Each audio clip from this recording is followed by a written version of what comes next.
Flores. Jérémy has got a little bit of a new lease on life, got some new boards under his feet, wearing that number 40 on the jersey. Looking for big things from Jérémy this year. Wiggly Dante started off with a bang on the Gold Coast. As we now hear the horn sound to get things underway on the opening day here at the RipCurlPro Bells, Jérémy will take a look just in case. Taj a little bit further on the inside will set off the day and the event, a little deep behind the whitewater. And now TB will just float the first section. Nice and easy as he has some clear water ahead of him.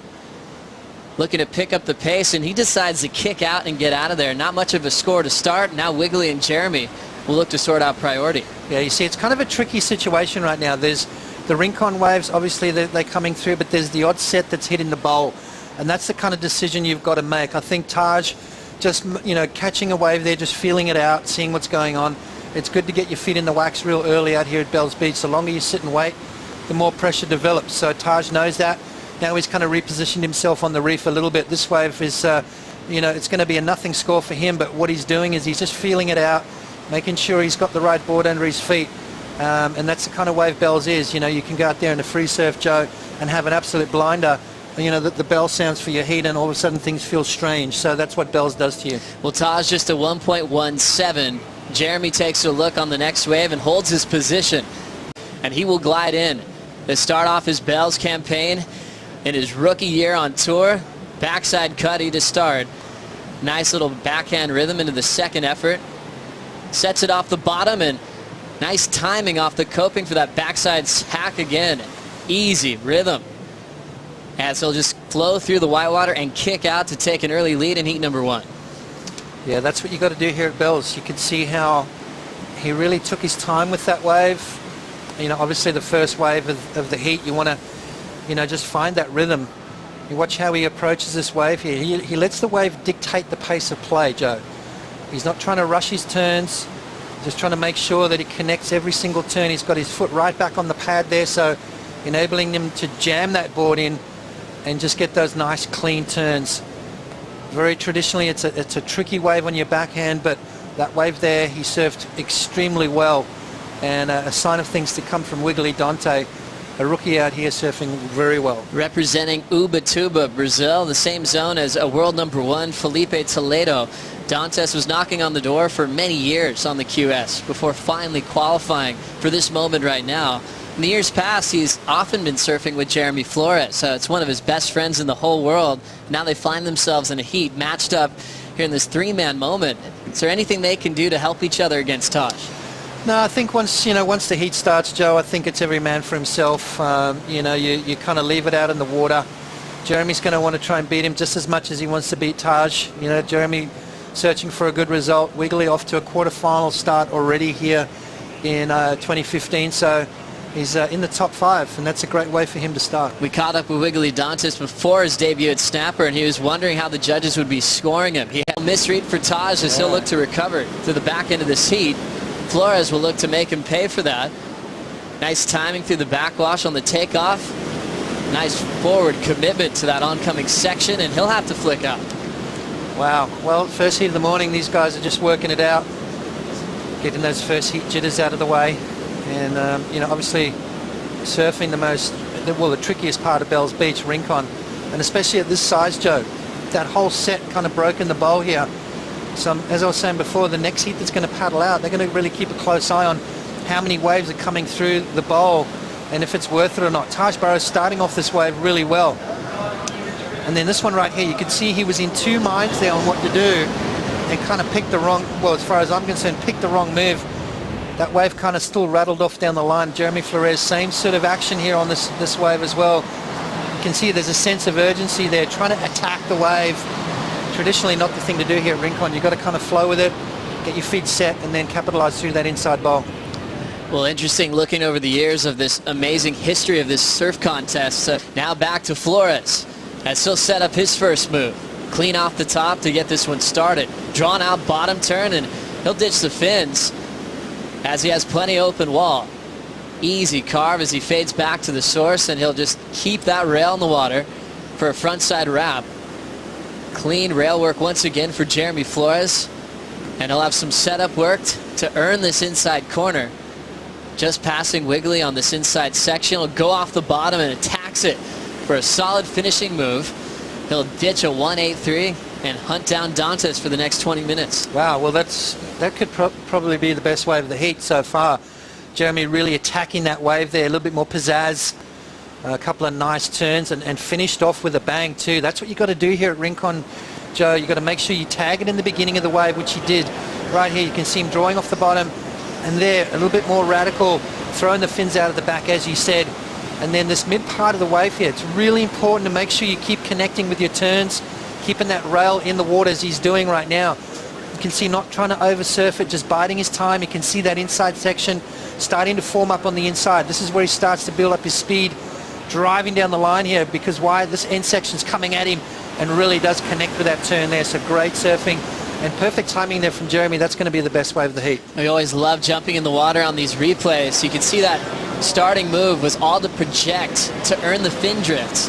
How risky is that fin drift maneuver in conditions like this? Well, it is. I mean, you know, you don't want to overpower the wave. You can see he's not going up and above it. He's making sure he connects with it and then lets that board slide along the lip there, putting a lot more weight on his front foot, which releases those fins and manages to pull out of that one. But Jérémy Flores, the timing there was absolutely perfect. You know, you've got to really make sure your choice of maneuvers is the right one, especially at the beginning of the wave. He'll end about the back, and now Wiggly Dantes with an opportunity. Goes straight up vert and tags that first section. And now into a full part of the wave. He'll start S-ing back into the pocket. Patience for Dantes to link up this inside corner. A little backhand jam for the rookie from Ubatuba. And looking for a vert re-entry right out front. Wiggly hammers it once again. His backhand form fitting in beautifully to Rincon. Stabs the finish. Never looks like he's going to fall. Now his best friend Flores on the next wave. Clean re-entry through the whitewater. He'll have to get out. Flores took Wiggly's lead with his 7.83 that he had previously. That was a comeback wave for Dantes, needing a 5.78 to get his lead back. 14:15 on the clock. Yeah, Jérémy, that wave, you know, we kind of knew it was going to go into that almost excellent range, didn't we? But this one here could have as well. You can see a lot bigger wave there. Jérémy draws off the bottom. You can see him. He doesn't go all the way to the bottom, Joe. Tries to keep that down the line momentum. Why? Because this wave runs away from you.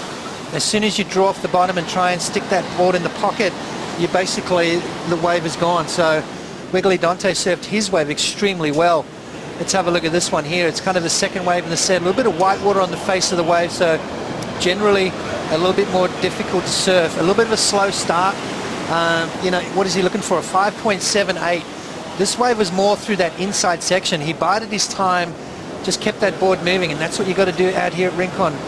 As soon as you're sort of give up on that midsection of the wave, that inside will run away from you. But Wiggly there tagging it at the end there, showing the judges a little bit of variety. A 6.0, he goes back into the lead, Joe. And it was enough for a lead change. Burrow trying to break the combination on this ride as he sets up a frontside hook. Nice precision and form into that second snap off the top. Flowing through the whitewater. Here comes the full wrap. Taj with his best wave underway, looking to finish off strong. Filling in the gutless parts with some forehand carves.